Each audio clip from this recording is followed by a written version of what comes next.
Probably tell whether this thing's on. Just before we begin, I just want to point something out. Me and Josh are actually cousins. Pretty much identical. I don't know if you can see that from the look of the pair of us. So I'm upset because you've stolen the best story. So we'll have to plow on. First of all, it's amazing to be here tonight amongst some wonderful, wonderful people who've done some fantastic things. I'm slightly disappointed though, because I was hoping you'd all be sat here in your full dress uniform with your medals on and everything. You know, like Remembrance Sunday. Should have said we'd have brought them. Well, it would have made my 5 minutes easier if there was 2 minutes of silence in the middle. Do you know what I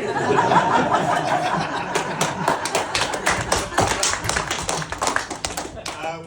What I will say though, it's really nice that the army have put you in a familiar place here, because that row of houses out there, fucking hell. If anyone could tell me the difference between that and downtown Baghdad, honestly, fucking hell, you lads will be getting PTSD coming down Stockton Road, wouldn't you? Looking at them lot, Jesus. Checking every window for snipers and checking every wheel you've been for IEDs. Poor lads. Honestly, the next guy that's coming down there on his Deliveroo scooter's getting it. You know what I mean? I must say though, it's a familiar place for me as well, because I was an army cadet myself, just like Jimmy said. And this is the first night I've actually been able to set foot in this room without fear of being touched up by the instructors. Kev?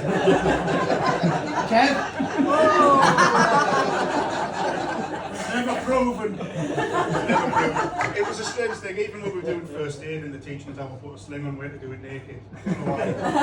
It's very, very important. That was very, very important. That was strange. But bumming aside, I love being a cadet. It was fantastic. I'll always remember, I was over at Thornaby Detachment. I'll always remember my first night there. Obviously, I turned up, didn't really know what I was doing. I was really impressed with the drill square and everyone getting lined up, and it was a fantastic little taste of discipline there. Not that kind, Jimmy, before you get excited. And I always remember the first night we did, the first thing they taught us was fieldcraft. And I thought, get in, I'm going to be fucking Rambo tonight. So they took us out down Bazzy Woods, picture the scene. 3 teams, they split us up into 3 teams, we were playing capture the flag. So I'm there, cam cream, all over my face, all over my hands, twigs sticking out my hair and everything. I'm fucking crawling around in the shadows like I thought I'd be ninja. Brilliant. What they didn't tell me, or what I didn't realise at the time, was it was my first night. I didn't have the uniform. So I'm there in a pair of jeans and a fucking bright yellow tracksuit top. I'm thinking I'm hidden, you can see me from fucking Tesco in England. But I did love it though, it was fantastic. The next thing they didn't tell us as well was just how hard it is to actually get off.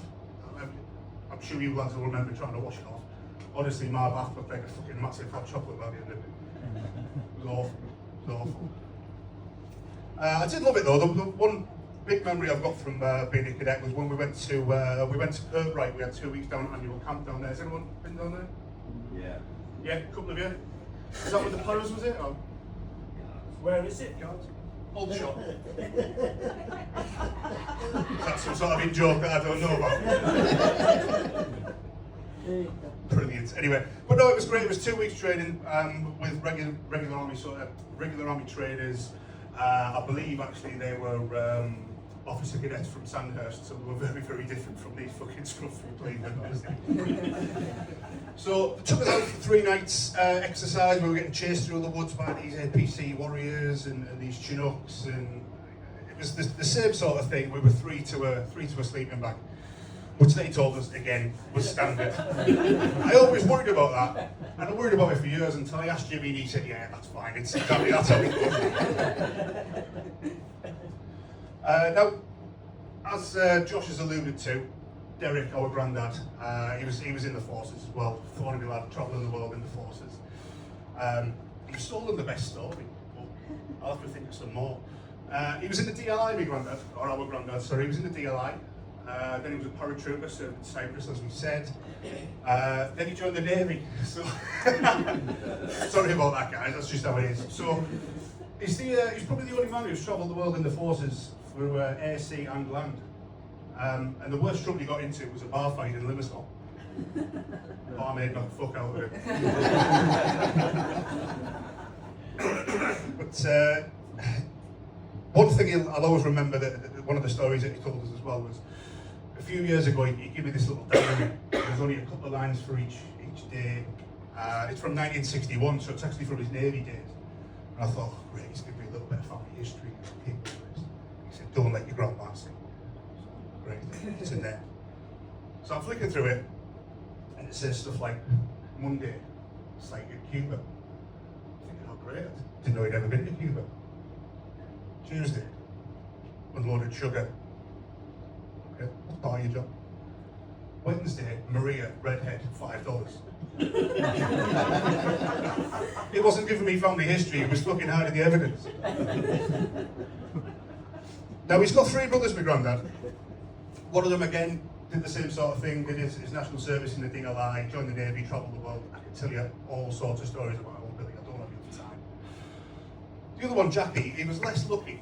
Now, he can only see out of one eye, our little Jackie. And you might think, oh, that's a horrible thing to be born with. But he actually did it to himself.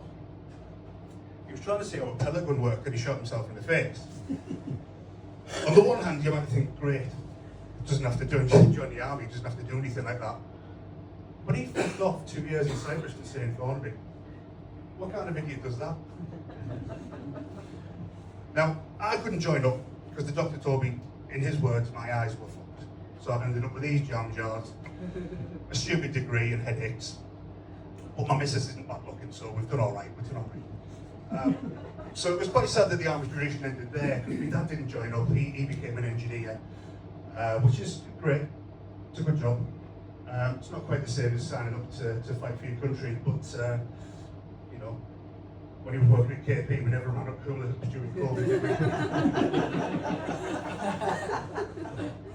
That's pretty much all from me. As I said, you've stolen the best story, but thank you very much, you've been fantastic.